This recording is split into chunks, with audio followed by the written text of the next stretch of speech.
guys, welcome back. This is Stanley from valueinvestasia.com.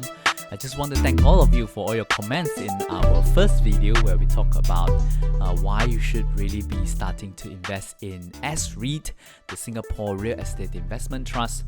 This is going to be a 3-part series where we look at some of the good opportunity out there if you're just starting out on where you should look at Singapore, Malaysia and in the Greater China market.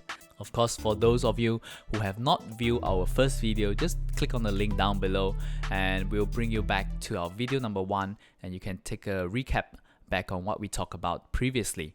Today, we're going to talk more about some of the key areas that I think an investor who is just starting out should really look at in the Bursa Malaysia stock market. A little bit about myself for those of you who might not be familiar with me. My name is Stanley and I am the editor of valueinvestasia.com. Value Invest Asia, of course, is a financial media company where we try to bring you more high quality and independent information and research about stock market and about the stocks listed around Asia. Personally, I have been invested in the stock market for close to 12 years now and have worked in the fund management industry for a long time. I myself have co-written a book, Value Investing in Asia, together with my co-founder, Chong Man Hong. And it's a book that we try to bring you a practical guide on how to navigate your way if you're investing in Asia. Value Invest Asia also released our annual Watchlist Report. We did one back in 2017 where we released 10 most watched list stocks that we are watching, and interestingly those 10 stocks performed very well in the 2007 market. They have averaged roughly about 32% in return, and some of them actually close to doubled within a 1-year time frame. Many of the watch lists of how we look for stocks and able to come out with stocks ideas are based on my personal experience of investing, where I've created a structure and a process of investment that allows me to continuously find great stocks in the stock market. It has helped me definitely helped me in finding stocks like Tencent, Struggle Corp, Ting and even Vitro Corporation in on Bursa Malaysia that has allowed me to reap huge gain from them. In the beginning of the year, we actually held 2018 our grand webinar, where it's a 2-day event where we release our watch list 2018, our 10 most watch lists for this year, together with a full presentation on each one of them over the span of a weekend back in January. We also have special keynote presentation where we talk more about my process of investing, how do you pick stock, how do you manage your portfolio. We even bring in an expert on how to invest in bonds if you want bonds to be part of your portfolio, and all that is done through our grand webinar. And we have get great feedback from our members saying that it has really helped them improve their investment skill and allow them to see their investment and their portfolio in a new light. So today we're going to talk about, if you're just starting out in investing, where should you be really looking at in Bursa Malaysia? Many of you might see the stock market and of course the Bursa Malaysia stock market as a speculative playground where a lot of almost speculation and gambling is going on. I would say yes, I agree with you, it's true, but there's still many great companies and high quality companies that can give you long-term good return hidden inside Bursa Malaysia. And many times in the stock market, there's many different type of player in it. There's speculators, there's investors. It really depends on not what the others are doing, but rather how you are playing the game. And we want to introduce to you the benefit of being a long-term investor, how you can really be able to save and invest for the long term and really build wealth for your family and your kids.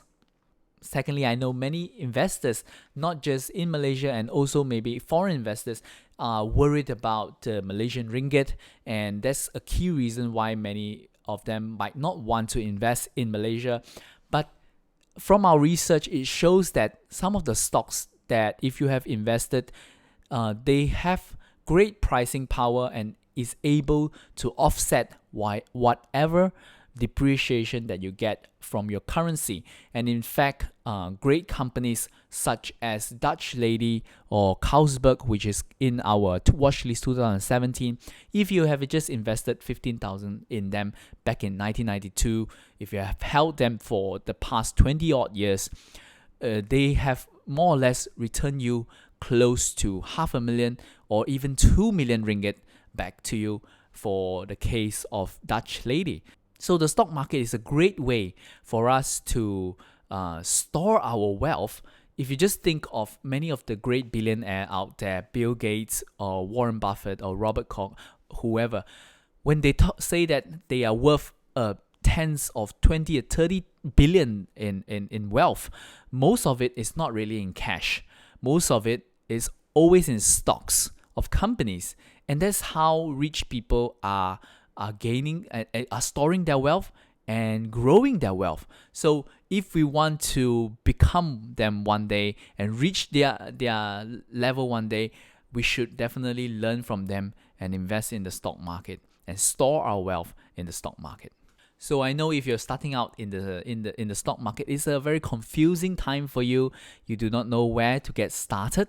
I would really encourage you to get a notebook and write down some of the stocks that you are interested in, and that will be a basis of your first watch list. And in Bursa Malaysia, I find 4 key sectors that I think that you should have companies from these 4 key sectors in your watch list. And they are: number 1, the Malaysian exporter. And Malaysia is an exporting nation, and there are many companies in Malaysia that is really global leaders in their field who are exporting throughout their product throughout the world. Number 2 is the healthcare space. The healthcare space is a growing market in Malaysia and across the region, in fact. As people become wealthier and more affluent, the need for higher demand in healthcare will rise as well, and higher quality healthcare will rise as well. So we can look at some of the companies in the healthcare space that you should be watching in Malaysia. Number 3, of course, is the financial sector. Financial sector in many cases is more or less a proxy of the economy of the nation. And as the nation increase, the GDP increase and the wealth of the nation increase, most of likely the financial sector will boom as well. And the last part is going to be the consumer sector in Bursa Malaysia. This is a great place for you to look. Malaysia has some of the great consumer company in the region, and a lot of the multinational have listed subsidiary right here in Malaysia for you to invest in as well. Number 1, let's look at the exporter. I'll just take a look at one sector within the exporter, which is the glove making industry. Malaysia is actually the largest nitrile and rubber glove exporter and manufacturer in the world. So we have some of the largest glove manufacturer in the world, and we're going to talk about 2 of them today: Hartalega Holdings and also Top Glove.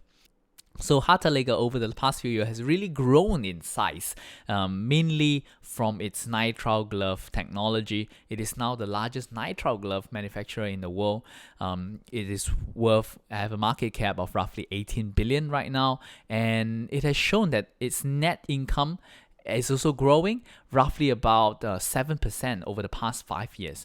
And Hartalega still has huge expansion plan. It is building its next generation integrated glove facility, and that is more than a 2 billion capital expenditure project, where it will build 6 more manufacturing factories and 12 more lines to its production. And that could potentially, you see the company grown even further in the future. The second company is Top Glove. Top Glove is now the largest rubber and nitrile glove manufacturer in terms of volume. So in terms of volume, they are the largest, and they have also shown great growth in the last few years. Their net income has been growing about 10% in the last 5 years. Both of them are leaders in their industry. Top Glove, interestingly, have a different story. Instead of its latex and nitrile glove, it is also moving into a condom manufacturing, where it's expanding into different product line we can see, and also is doing more M&As, is acquiring Espion, surgical glove manufacturer, actually the second largest surgical glove manufacturer in the world, and that could potentially bring Top Glove to a new level, having a higher margin product to manufacture and to distribute. Next, we're going to look at the healthcare space. Two of the most interesting company to look at is definitely IHH Healthcare Group and KPJ Healthcare. IHH Healthcare is now one of the largest private healthcare company in the world. It has close to 46 hospitals globally, mainly in Malaysia still, Singapore, Turkey, and India. It's going to expand more into China with Gleneagles Chengdu and Gleneagles Shanghai and Hong Kong coming up soon. And of course, it's also expanding its wide range of hospital in Turkey under the brand of Acıbadem. IHH continue to own a wide range of hospital brands such as Parkway, Pantai, Gleneagles, and Mount Elizabeth. So this is a company that has strong brands and good branding in the healthcare space, and definitely riding on the growth of healthcare in Asia. And it's really aggressively expanding its hospitals throughout the region. Next is a more domestic story, KPJ Healthcare. KPJ Healthcare has seen a slightly slower growth of net income of about 3.4%, but they have a lot of plans that's coming online soon in the next few years that could potentially bring the company to a new height. So right now the company has 29 hospitals, most of them, 25 of them, is in Malaysia. But within the next 2 years, the company is planning 8 more hospitals right here in Malaysia. That's a 1.3 billion capital expenditure that the company is going to put out, and that could boost the numbers of hospitals in Malaysia more than 30% from what it is today. And that is a huge growth factor for the company in the future. With the growing demand in healthcare and the rising costs in healthcare, KPJ Healthcare is definitely one to watch as well. Next, we look at the financial sector. When you're looking at the financial sector, what better way to look at than the financial banks, right? One of the best managed financial banks in Malaysia gotta be Public Bank Berhad. It has a long history of good stewardship and good capital allocation, and shareholders, long-term shareholders of Public Bank will be very, very, very satisfied with its performance. Even though now Public Bank is the third largest bank in Malaysia by asset size, there is no slowdown of growth. In the past 5 years alone, its net income has been growing about 7% year on year. Its return on equity, in fact, is one of the highest among all the financial institutional banks in Malaysia. Its ROE range around 18.5% for the past 5 years, making it one of the best capital allocator in the financial sector. So Public Bank, definitely one to watch if you're investing in Malaysia. The second one is actually in the insurance industry, is one of the company that I really like is Takaful Malaysia.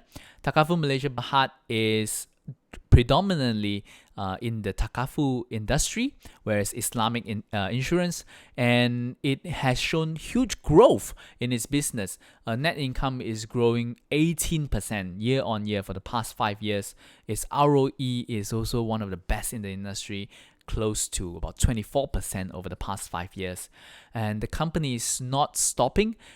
it distributes both the general insurance and also its life insurance, but now it is moving with time. It is launching its online portal as well to reach out more audience and more possible prospect in the market. And of course, Takaful is a growing industry in Malaysia, especially Malaysia want to be the Islamic finance hub of the region.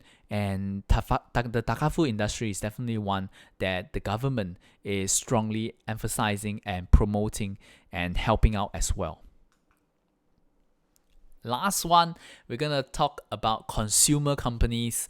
I will share with you 3 consumer companies that might interest you, and you should really have them in your watch list. Number 1 is Dutch Lady Milk. We talk about a 15,000 ringgit investment in Dutch Lady back in 1992. It's gonna yield you about 2 million in today's dollar. So it's one of the best investment for the past 20 odd years. So this company is a listed subsidiary of a multinational, and it is a $4.3 billion dollar company. Even so, the company is still growing because of its good pricing power in the market.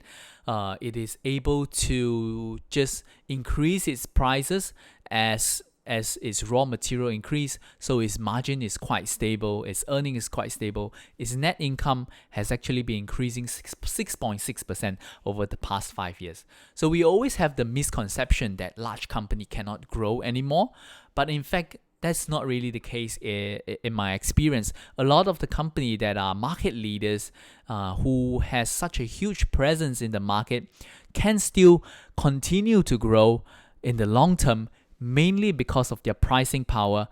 Whenever they saw a pricing cost increase in their production or in their labor costs, they are the ones that mainly able to push that cost down to consumer and able to earn a consistent growing net income. The next company is a local company, and it might be more familiar for people within Malaysia. It's Spritzer Berhad. Spritzer is the leading bottled water distributor and manufacturer in Malaysia. It's a 500 million ringgit company, so a mid-cap company, but it has really shown good and strong growth over the past 5 years. In fact, the net income for the past 5 years has been growing about 28.6%. So that is one of the fastest growing company right now in Malaysia. The company still depends mainly on one product, it's bottled water. And if the company is able either to expand its product line or bring its bottled water into other markets as well, which both they are trying, that could potentially be a game changer and a huge growth potential for the company. So Spritzer Berhad is definitely one that you should be watching. And lastly, this is a company, I think a favorite within many value investors in Malaysia, Padini Berhad. Padini is a fashion company, one of the most recognized brand in Malaysia. They own brand like Padini, Vinci shoes, even a lot of kids brand. This company is a 3.3 billion company, so not a small company. It has market both in Malaysia and also a strong exporting market, mainly in the Middle East. Its net income we have seen, it is actually growing roughly about 10% a year in the past 5 years. So this is a company that is still growing, that's still expanding its market, expanding its product line, and one with one of the strongest brand right now in Malaysia. And this Padini Berhad is definitely one for you to watch if you're starting out in Bursa Malaysia as well. So we talk about many companies in Malaysia, and mainly in the 4 key sectors that I think you should be focusing on: the exporter, the financials, the healthcare, and of course the consumer companies. I think Malaysia still offers some of the best managed companies in the region, and many of the companies are able to expand beyond Malaysia, especially exporters, and that could potentially widen their reach and even bring them to a whole new level for all these companies. Moreover, it is also a great place for you to find dividend companies many of the established multinational have listed companies in Bursa Malaysia to adhere to the local laws, and these are companies that you probably wouldn't even find them listed anywhere else in the world. Some of the multinational, the parent company themselves are not even listed, but you're able to find their listed subsidiary right here in Malaysia. So it's a great way for us to gain access not just to growth companies that can expand overseas other than Malaysia, but also great income stocks that you can find right here. I love to hear what are your thoughts on them. Do share your comments and your thoughts down below. If you have any question about any of the stocks or some of the things that we talk about today, do comment down below and ask us down below. If you liked the video, of course, I hope you can share with your friends or just anyone who might be interested in the topic of investing and investing in Malaysia. I understand that being a value investor is a lonely job and it can be daunting at times. We do not know where to get started, and Value Invest Asia is definitely here to help you and also help you to form a community. That is what we done in our grand webinar back in January, where we really bring everyone together who are like-minded investors, and we bring them into a community with a easy to access private Facebook group where they can share ideas constantly with each other. Some of them are even generous enough to show us the entire portfolio of what are the stocks that they are buying and asking for feedback of what we think some of the stocks are doing and what are our opinions on them. And definitely that give us even more ideas and that definitely give us even more stocks to look at, and it's definitely a win-win for everyone. So that's all from me today. I hope you enjoy some of the key stocks that you should be looking at in Bursa Malaysia. Up next, we're going to talk about China. We're going to talk about where you should look at if you're interested in investing in the Chinese tech space. I think the Chinese tech space is one of the most vibrant and most interesting sector out there right now globally. And China is no longer the copycat that we once know. They are the true innovators in the tech mobile space. And we're going to look at some of the great names that could probably one day be transforming the internet that me and you use on a daily basis. So up next, do watch out on our last video in our 3-part series where we're going to talk about how you can invest in the China tech space. Watch out in your mailing list. I'll see you soon.